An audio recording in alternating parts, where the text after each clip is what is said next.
नमस्कार जी, परख न्यूज़ के सभी दर्शकों को मेरा नमस्कार, सत श्री अकाल। आपका बहुत-बहुत स्वागत है हमारे एसएसएस एंड ऑर्गेनिक फार्म पे। मैं डॉक्टर सुभाष चंद्र हूँ, कृषि विभाग हरियाणा में बतौर कृषि अधिकारी कार्यरत था, पर मैंने जो है अपने फार्म पे, अपने सवन के खेत पे मैंने 4 एकड़ में 2018 से ऑर्गेनिक के तरीके से खेती शुरू की थी, क्योंकि आपको पता ही है आजकल जो हमारी रासायनिक खेती है, उसमें किस प्रकार से हमारे जो रासायनिक कीटनाशकों का, हमारे रासायनिक उर्वरकों का प्रयोग हो रहा है, जिसकी वजह से हमारे जो है खाद्यान्न भी इतने जहरीले होते जा रहे हैं, जिसकी वजह से हमारे कैंसर जैसी बीमारियां बढ़ रही हैं लगातार। और हमारी ज़मीन की उर्वरा शक्ति की बात करें तो वो भी निरंतर घटती जा रही है। यदि जैविक कार्बन की बात करें तो वो घट के 0.2-3% मुश्किल से रह गया है। ऐसे ही हमारे दूसरे जो है नेचुरल रिसोर्सेज हैं, जल है, पानी, भूजल है, वायु है, वो प्रदूषित इतने ज़्यादा हो गए हैं। तो इस प्रकार की समस्याएँ हमारे सामने आ रही हैं, उसके हिसाब से हमें आज सोचने पे मजबूर होना पड़ रहा है कि बिन रासायनिक कीटनाशकों का, रासायनिक हमारे उर्वरकों का प्रयोग ना हो। तो उसके विकल्प के रूप में प्राकृतिक तरीके से जो खेती करने का तरीका है, वो बहुत ही बढ़िया तरीका है। वही मैंने अपने फार्म पे जो है 2018 से प्रयासरत हूँ और बहुत बढ़िया जो है पैदावार यहाँ पे हो रही है। जैसे हम चाहते हैं ना किसान की प्रति एकड़ इनकम बढ़े, उसका एक तरीका है कि भई हम अलग-अलग टाइप की कई फसलें बोएँ। उसमें जो है हमारी एक रिस्क कवर हो जाता है, दूसरी में जो है हमारी फसल जो है उत्पादन अच्छा मिल जाता है, तो भाव के हिसाब से भी और पैदावार के हिसाब से भी हमारी कवरेज हो जाती है। दूसरा हमारी ये कोशिश रहनी चाहिए कोई भी जो है ज़मीन हमारी वेस्ट ना जाए। 1 इंच भी ज़मीन ऐसी ना हो जिससे हमारी पैदावार ना आती हो। जैसे ये पानी का नाला है, अब ये पानी के नाले के अंदर जो जगह घिरी हुई है, अब ये मेरी जो जगह पानी के लिए जो चाहिए हमें, पर इससे इनकम कैसे आए? तो इसके लिए जो है जैसे यहाँ पे हमने हल्दी लगा दी थी, अब वो हल्दी की फसल ली, उसमें हमें किसी एक्स्ट्रा पानी वगैरह की ज़रूरत नहीं पड़ी। फिर उसके साथ हमने ये जो है गुलाब लगा दिए। अब ये सुंदर भी लग रहे हैं, पर हमारे को जो है फूलों से जो है गुलकंद बनाने के लिए, गुलाब जल बनाने के लिए हमारे को फूल मिल रहे हैं, पूजा के लिए, बिक्री के लिए लोग ले जाते हैं। ऐसे ही हमने ये स्ट्रक्चर बना दिया। अब यहाँ पे आप देखोगे हमने जो है बेल वाली सब्ज़ी है, घिया की बेल है, ये लगा दी। अब जैसे ये बढ़ेंगी तो इसके ऊपर जो है ये घिया की बेल फैलेंगी और पैदावार देंगी हमारे को। तो इसी जगह से हमारे को काफ़ी इनकम मिल गई। तो ऐसे ही हम जो है इस प्रकार की चीज़ें हमारी जो खेती में करें, ऐसे ही आप ये देख रहे हो, अब ये फेंसिंग है, फेंसिंग के लिए हमने जो है पिलर लगाए, पिलर पे हमने जो है ड्रैगन फ्रूट लगा दिया। अब ड्रैगन फ्रूट जो है इतने अच्छा फल है, इतना महँगा फल है, अब इन्हीं पिलर से हमारे को इनकम मिल गई। ये हमारी जो ये जगह भी एक तरह से वेस्ट नहीं गई। तो इस प्रकार से हर इंच से हम जो है पैदावार लेके और किसान की प्रति एकड़ इनकम बढ़ा सकते हैं। अमरूद के अंदर फल की मक्खी नाम का एक कीट आता है जो इसके ऊपर अंडे देता है। वो अमरूद के अंदर जैसे छोटे साइज़ का अमरूद होता है तो उस टाइम अंडे दे देता है। जिसमें से अंडे में से वो लार्वा निकलता है जिसको आमतौर पे कीड़ा कहते हैं। जिसकी वज़ह से अमरूद जो है ख़राब हो जाता है। तो काना जिसको बोलते हैं वो हो जाता है। तो उससे हम जो है लोग पता नहीं कितने जो है ज़हर डालते हैं, इंसेक्टिसाइड डालते हैं, केमिकल जो ज़हरीले होते हैं, तो उससे हमारा फल जो है वो ज़हरीला बढ़ जाता है, जो हमारी सेहत के लिए बहुत ही ज़्यादा नुकसानदायक है। हम जो है इस प्रकार के जो ज़हरीले रासायनिक कीटनाशकों का हमारे को प्रयोग ही ना करना पड़े, उसके लिए हम जो है दूसरे बहुत सारे ऐसे तरीके हैं जिनको प्रयोग करें। जैसे ये एक चीज़ है, अब इसको फेरोमोन ट्रैप्स बोलते हैं। अब फेरोमोन ट्रैप्स के अंदर ये जो आप देख रहे हो ये डब्बा, ये केक, इसके अंदर एक केमिकल डलता है इस केक के ऊपर, जिसमें से एक स्मेल आती है।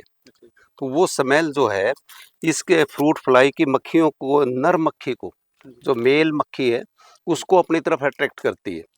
उस स्मेल से सारी मेल मक्खियाँ इसमें आ जाती है।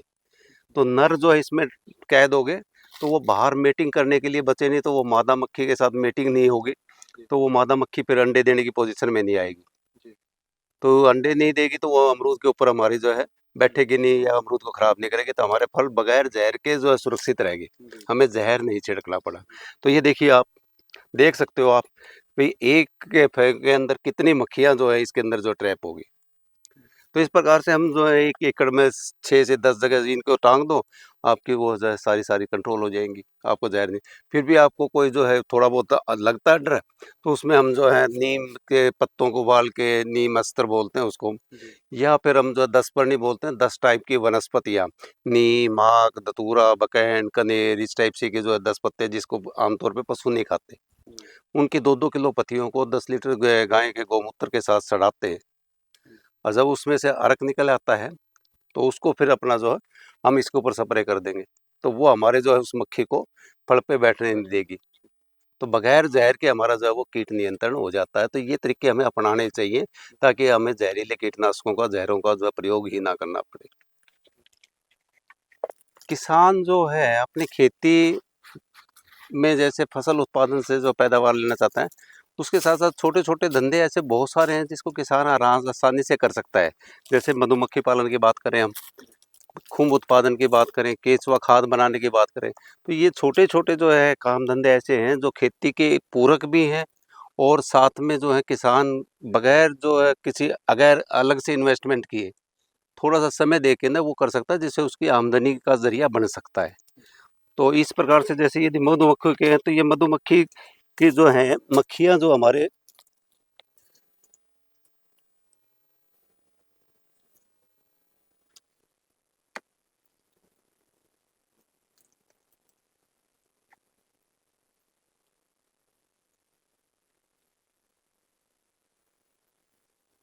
अब देखिए ये मक्खियाँ हैं, अब ये यहाँ पे पॉलिनेशन में मदद करती हैं, परागकण में जो है ये बहुत ज़्यादा मदद करती हैं, सबसे ज़्यादा मदद करती है ये इंसेक्ट और उससे हमारी पैदावार में बढ़ोतरी होती है। तो इसके साथ-साथ ये जो हमारे को शहद के रूप में अलग से प्रोडक्ट देती है जिसको हम अच्छी बिक्री कर सकते हैं, उससे हमारी इनकम हो सकती है। तो हमारी पैदावार में भी इन्होंने बढ़ोतरी कर दी। अब लोग जो है थोड़ी-सी पैदावार बढ़ाने के लिए पता नहीं कितना रासायनिक खाद डालते हैं, यूरिया, डीएपी कितना डालते हैं। पर ये मक्खियाँ यदि ना हो ना, तो हमारी खेती संभव ही नहीं है, ऐसे कितने हम कट्टे डाल लें। तो ये जो हमारी वैसे ही बगैर रसायन के, बगैर उसके हमारी मदद करती हैं। कई जगह ना तो जो जंगली पशु होते हैं या हमारी जो गायें हैं वो बेचारी वैसे घूमती रहती हैं या नील गायें हैं, इस प्रकार के पशुओं का हमारी खेती के अंदर बहुत ज़्यादा नुकसान होता है। तो वो हमारी फसल को नष्ट कर देते हैं। तो उनसे पशुओं को बचाने के लिए हम तार लगाते हैं, बड़े महँगी पड़ती है किसान को। हम उसकी जगह जो है ये आप देख रहे हैं ये पौधा, ये पौधा है करोंदा, जो एक सिट्रस जाति का पौधा है और ये जो है हम खेत के बाहर बाड़ की जगह हम जो इसको लगा सकते हैं। अब ये पौधा ऐसा रफ एंड टफ पौधा है कि ये इसको ज़्यादा के जो है अपने खाद पानी की ज़रूरत नहीं पड़ती, ना इसके ऊपर इतनी ज़्यादा कोई बीमारी आती और लेकिन इसके अंदर आप देख रहे हो ये लंबे-लंबे काँटे हैं और इतना डेंस इसकी जो है ग्रोथ होती है, तो उसके हिसाब से आप देख रहे हो कि ये बाढ़ का बहुत बढ़िया काम करता है। अब ये बाढ़ तो हमारी को लग गई, वो तो पशुओं से तो बचा दिया, लेकिन हमारी जगह गिर गई। अब ये जगह भी जो है घिरी है जो बाढ़ में, उससे भी हमें इनकम आनी चाहिए।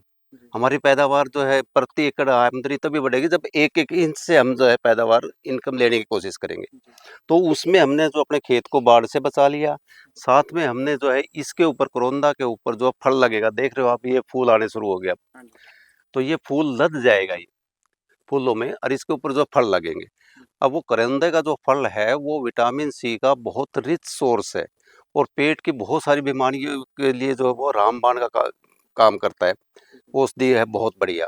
तो उसका हम जो है अचार बना सकते हैं, चटनी बना सकते हैं, सब्जी बना सकते हैं, तो लंबे टाइम तक अचार बना के इसको यूज़ कर सकते हैं। कच्चा भी जो है ये मार्केट में सब्जी मंडी में जो है 70 से लेके 100 रुपए किलो तक बिकता है। तो यही बाढ़ का भी काम कर रहा है और हमारे को पैदावार भी दे रहा है इतनी अच्छी। और यदि अचार बना के हमने वैल्यू एडिशन कर दिया तो वो 300-300 रुपए किलो तक आराम से बिकता है और लोग बहुत ज़्यादा पसंद करते हैं, बहुत ज़्यादा स्वादिष्ट होता है ये।